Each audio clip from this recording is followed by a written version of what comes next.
How to check Snapchat login activity. Hey everybody, welcome back to our channel. In this video I will guide you on how you can see Snapchat login activity, so make sure to watch the video till the end. If you want to see the Snapchat login activity, all you have to do is go ahead and then launch the Snapchat application here, and then from the top left of the screen tap on your Bitmoji avatar here.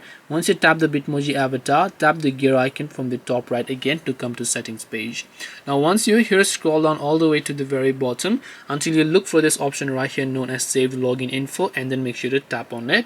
And when you tap the save login info button, you should be able to see a list of all the sorts of interface where you simply need to go ahead and then actually cross out the devices that you don't recognize, and here you will see all the devices and when it was last logged in as well. This way you can see login activity on Snapchat. Hope this video was very helpful. If you have got any more questions, feel free to leave them down below. Thank you for watching and see you soon in our next video.